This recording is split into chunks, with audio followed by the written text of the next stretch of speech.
예, 안녕하세요. 최동철입니다. 이번 시간에는요, 어떻게 머신러닝이라는 것을 배울 건가에 대해서 간단하게 설명을 드릴 건데요. 이게 가장 유명한 머신러닝 프로세스입니다.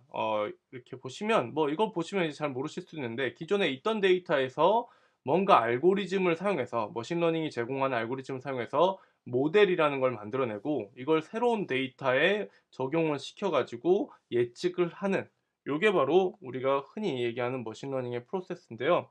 요걸 보시면 좋을 것 같아요. 여기 보시면 우리가 한번 설명해 드리긴 했지만 옥자라고 하는 영화가 이번 올해 영화관에서 정상적으로 개봉을 못했죠. 그러면서 이제 사람들이 옥자라는 영화를 만약에 영화관에서 개봉했으면 몇 명 정도가 이 영화를 봤을까라는 궁금증이 있을 수도 있어요. 그래서 이 기자분 실제로 기자분께서 기사를 썼는데 왓챠에라고 하는 영화 추천 사이트가 있습니다. 여기서 보고 싶어요를 기반으로 해서 이게 이제 데이터죠. 이 데이터를 기반으로 해서 실제로 관람객 수를 해서 영화 관람객 수를 예측한 영화 관람객 수를 예측한 그런 뭐 이건 데이터 머신러닝은 아니지만 그런 그래프예요. 그래서 보시면 여기에 기존에 있던 8759, 10131, 12078, 16430 요런 것들이 바로 우리가 흔히 얘기하는 existing 데이터죠. 앞쪽에서 나온 existing 데이터고 이걸 가지고 새로운 데이터 요 데이터와 이제 여기 실제로 있던 요 데이터들이 existing 데이터고 이게 바로 new 데이터예요. new 데이터. 이런 새로운 데이터가 왔을 때 이 new 데이터로 어떤 결과값을 예측할 수가 있었겠죠. 근데 이제 우리는 여기서 주로 많이 배우는 거는 요 머신러닝 알고리즘과 그 모델 그 자체예요. 모델이 뭔지 이제 좀 헷갈리실 건데 우리가 앞에서 봤듯이 existing 데이터는 이때까지 좋아요를 누른 횟수와 실제로 영화를 본 거고 뉴 데이터는 옥자라는 영화의 좋아요를 누르는 개수잖아요. 그래서 요걸 가지고 이제 프레딕션을 하려고 하는데 그러려면 제일 중요한 게 이 프레딕션을 할 수 있는 모델을 만들어내는 겁니다. 근데 여러분께서 모델이 뭔지 좀 헷갈리실 거예요. 그래서 이제 모델을 쉽게 생각해 보시면 이겁니다. 요거를 예측할 때 요걸 예측하게 하는 기준, 뭐 어떤 방법, 어떤 함수라고 생각하시면 편한데 요거 같은 경우는 지금 선분이죠, 선분. 우리가 선분을 이렇게 그릴 때 고등학교 때 수학에서 고등학교 수학도 아니죠. 중학교 수학에서 어떤 식으로 방정식을 세우면 된다고 했죠?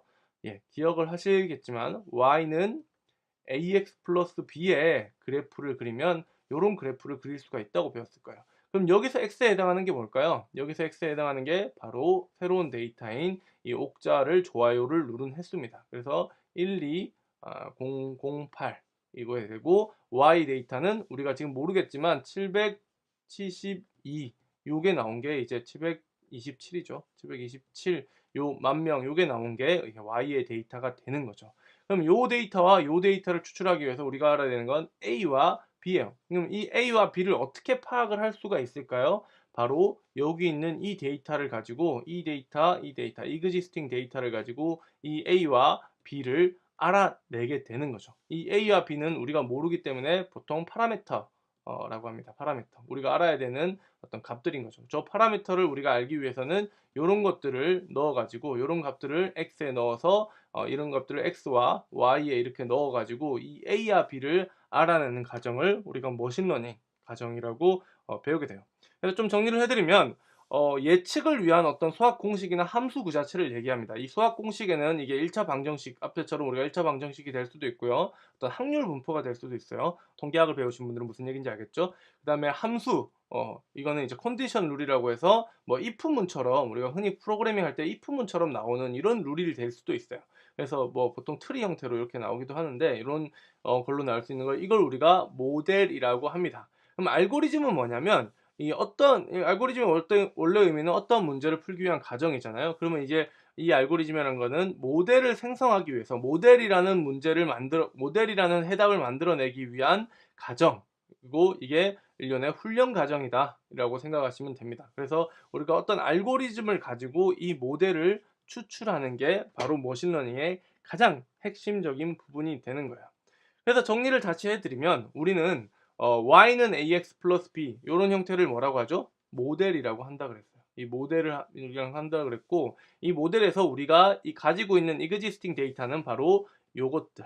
뭐 이 수식에만 적용시켜 본다면 이 x는 8759 이게 existing 데이터니 10132 그 다음에 12078 그 다음에 16,430이죠. 혹시라도 헷갈리실까 봐요.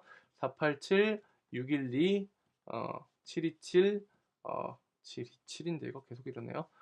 1030. 뭐 이런 식으로 돼 있고, 요거를 통해서, 요 데이터를 통해서 이 데이터가 이렇게 있으면 우리가 A와 B가 어떤 값이 들어가야 되는지 어느 정도는 알 수가 있겠죠. 뭐 어떤 식으로 쓰는지 여러 가지를 알 수가 있을 건데, 요 A와 B를 알아내는 과정을 우리가 알고리즘이라고 부르게 됩니다. 그래서 요걸 우리가 알고리즘이라고 부르게 되고, 이 알고리즘을 통해서 나온 이 모델, 이 A와 B가 뭐 예를 들어 A가 5고 B가 4라고 합시다. 예를 들면 이렇게 완성된 걸 모델이라고 하고요. 새로운 데이터는 여기에 보이는 옥자가 좋아요를 누른 횟수만, 여기 XAJ, 그러면 요 모델에 이 12,008이라는 숫자가 여기 들어가게 되고, 요걸 계산하게 딱 돼서 나오는 값이, 이 프레딕션 값이 바로 727만 명이라고 하는 요 값이 나오게 되는 거죠. 이런 식으로 우리는 알고리즘은 이제 우리가 앞으로 배우겠죠. 모델을 통해서, 기존의 데이터를 바탕으로 만든 모델을 통해서 새로운 데이터에 대해서 예측치를 내게 되는 이러한 과정들을 우리가 배우게 될 거예요.